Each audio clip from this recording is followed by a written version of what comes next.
কুকুর বিড়ালকে প্রণাম করতে হয়। কেন? তারা নিত্য ঠাকুরের প্রসাদ পায়, তাদের মতো ভগবানের করুণা বিরাজ করে। এই অধিবাসী অঞ্চল, এখানে এই অঞ্চলে যারা অধিবাসী আছেন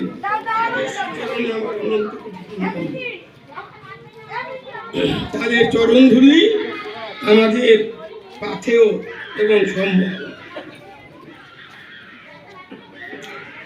অনেকক্ষণ হলো কথাটা আমার কানে বাজছে, মায়েদের ধৈর্য চলে গেছে, ধৈর্য কারুর যায়নি। পেছন দিয়ে যাও। আমি জানি প্রত্যেকের ধৈর্য আছে, কিন্তু সমস্যা হয়েছে শরীর।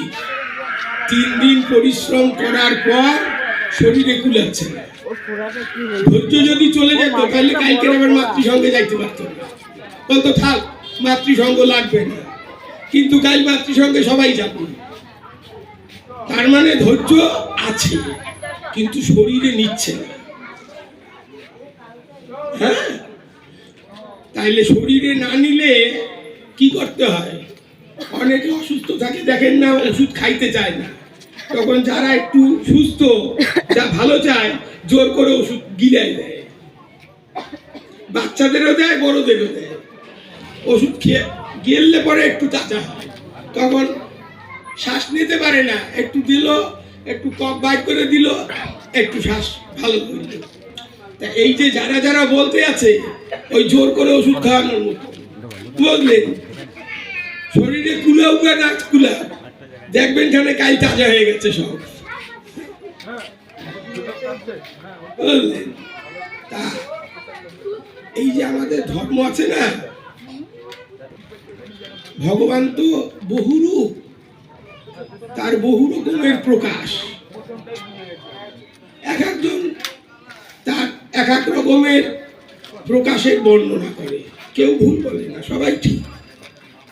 ওই যে বলছে কলেরায় মরছে, ওয়াও ঠিক। আর ইনি বলছে গুরুদেব কাউকে ব্যথা দিয়ে কথা বলে নাই, এটা আরো ধ্রুব ঠিক, এটা বেশি ঠিক। ঠিক দুইটাই, কিন্তু ওই বহু ভগবানের বহু প্রকাশ সেই রকম। দেখেন মুসলমানের মধ্যে 2 রকম আছে, কি? একটা শিয়া, একটা সুন্নি। সুন্নি মানে শূন্য মুসলমান, আবার মাঝে হিন্দু হয়ে যেতে পারে চাপে বললে।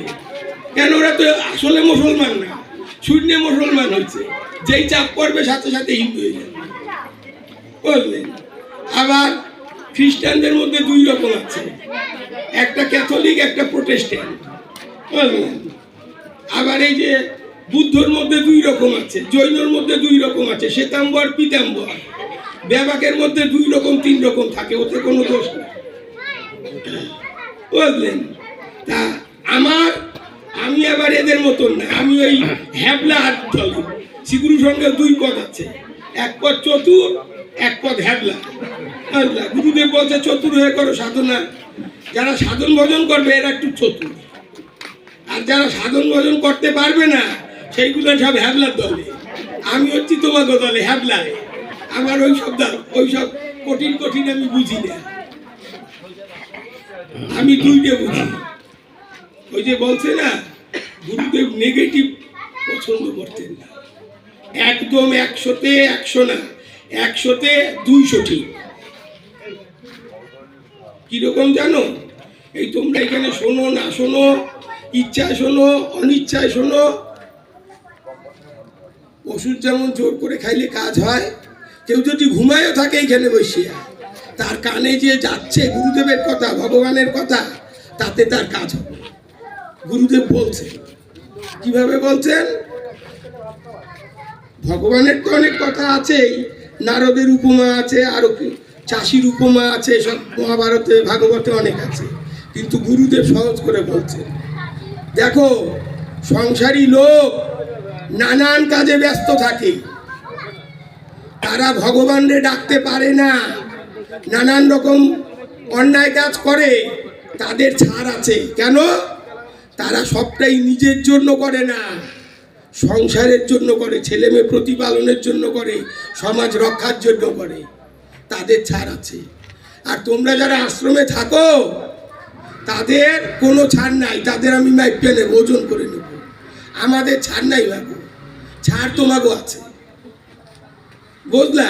কাজে কাজেই সব পজিটিভ, কোনো নেগেটিভ নাই। ঘুমাও, শোনো না শোনো সব নেগেটিভ, খালি ওই গুরুদেবের কথা, কালা ভজ কালী ভজ, সরল হও, সরল হইতে হবে। আমার কোনো দুই রকম শুনলে চলবে না, সরল। কি গুরুদেব আমি কিছুই জানি না, কিছুই বুঝি না, যা করো তুমি, এইটুক যদি বলতে পারি তাইলে ওই সাধু মহাপুরুষ জপ তপ করবে, ধ্যান ধারণা করবে, যেইখানে যাবে। আর এই মায়েরা যারা সংসারী গৃহী মানুষ কিচ্ছু করবে না, খালি দিনান্তে গুরুদেবরে বলবে শোয়ার সময়, গুরুদেব কিচ্ছু করতে পারি না, দেখো, তাতে ওই একই জায়গায় যাবে। শ্রী গুরু জয়। সকলে নিশ্চিন্তে থাকবেন, গুরুদেব কাউকে ফেলবেন।